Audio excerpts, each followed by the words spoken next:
விஷயம் ஞாபகம் வச்சுக்கோங்க. இந்த சட்டமன்ற தேர்தல்ல நீங்க அன்புமணி அண்ணன் பின்னால் அவருக்கு ஆதரவாக இருக்க வேண்டும். அதே போல நாம் அமைத்திருக்கும் அந்த வெற்றி கூட்டணி அதற்கும் நீங்கள் ஆதரவாக இருந்தீர்கள் என்றால் நல்ல திட்டங்களை கொண்டு வர முடியும். தமிழ்நாட்டை விட்ட இந்த போதை பழக்கம், இந்த குடி பழக்கம் எல்லாத்தையும் ஒரே நாள்ல நம்ம ஒழிச்சு கட்டிட்டா நம்ம குழந்தைங்களோட வாழ்க்கை பாதுகாக்கப்படும்.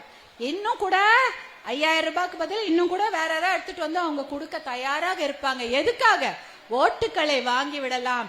பாவம் இந்த ஏமாளி பெண்கள் இருக்காங்க, அவங்க எந்த தப்பையும் மன்னிச்சு தாயெழுத்தோட மறந்துருவாங்க அப்படின்னு அவங்க நினைச்சிட்டு இருக்கிறாங்க. ஆனா குழந்தைங்களோட தலையெழுத்து ரொம்ப முக்கியமா இல்லையா? இன்னைக்கு அவங்களுக்கு அவங்க கொடுக்கக்கூடிய அந்த காசையோ இல்ல அவங்க கொடுக்கக்கூடிய பொய் வாக்குறுதிகள், நகைக்கடன் தள்ளுபடி, கல்வி கடன் தள்ளுபடி, விவசாய கடன் தள்ளுபடின்னு எல்லா பொய் வாக்குறுதியும் கொடுப்பாங்க.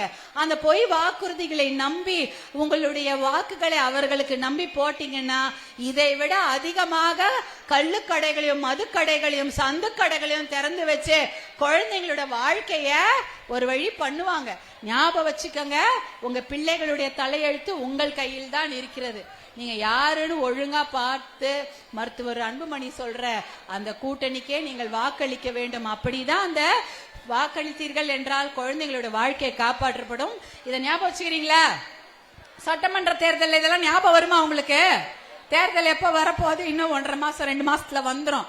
அப்ப ஞாபகம் வச்சுங்க, அக்கா சொன்னாங்களே நல்ல திட்டங்களை கொடுப்பது நம்ம அண்ணா அன்புமணியும் அவர் சார்ந்திருக்கும் அந்த வெற்றி கூட்டணி தான். அந்த திட்டங்களுக்கு தான் நம்ம முன்னுரிமை கொடுக்கணும்.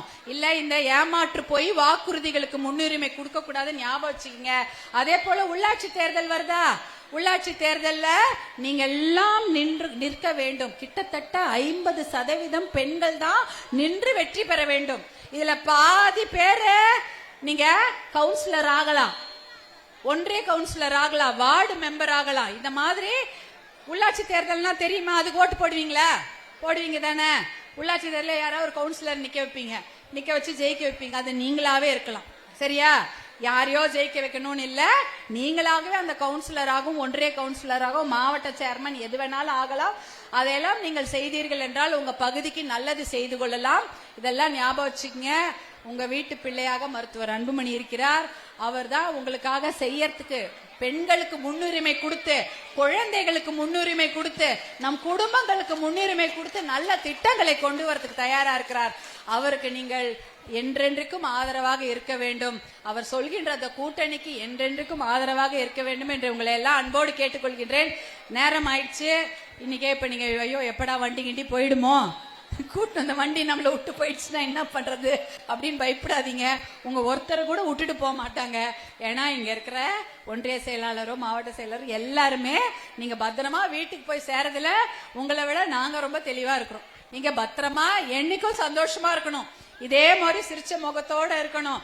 எந்த குறையும் இல்லாம, கடன் சுமை இல்லாம, பயப்படாம, பெண்கள் பாதுகாப்புக்கு எந்த பயமும் இல்லாம, நம்ம குழந்தைங்களோட வாழ்க்கை நல்லா இருக்குமோ, குடிச்சு கெட்டுடுவாங்களோன்னு பயம் இல்லாம அவர்கள் நன்றாக வாழ்வதை நீங்கள் எல்லோரும் கண்கூடாக பார்த்து மன மகிழ்ச்சியோடு இருக்க வேண்டும் என்ற ஒரே காரணத்துக்காக தான் இவ்வளவு தூரம் உங்ககிட்ட நாங்க பேசிட்டு இருக்கிறோம்.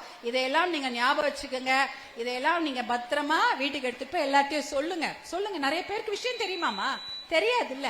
நீங்களாவது வந்தீங்க இந்த மீட்டிங்ல இதெல்லாம் கேட்டீங்க. நிறைய பேர் வந்திருக்க மாட்டாங்க. அவங்க கிட்ட போய் சொல்லுங்க. இந்த மாதிரி நல்ல திட்டங்களை எல்லாம் மருத்துவர் அன்புமணியை நம்ம அண்ணா அன்புமணி தான் கொண்டு வந்தாங்க. அதே போல நல்ல திட்டங்களை கொண்டு வரதுக்கு தயாரா இருக்கிறாங்க. நம்ம அன்புமணி அண்ணன் பின்னாலையும் அவர் சார்ந்திருக்கும் கூட்டணி கூட நம்ம ஒன்னா இருப்போம்னு நீங்க முடிவெடுத்துக்கோங்க. இவ்வளவு நேரம் உட்கார்ந்து பொறுமையா பேச்சை கேட்டதற்கும் என்னுடைய மனமார்ந்த நன்றியை நான் தெரிவித்துக் கொள்றேன். பத்திரமா வீடு போய் சேருங்கம்மா. நன்றிம்மா, நன்றி.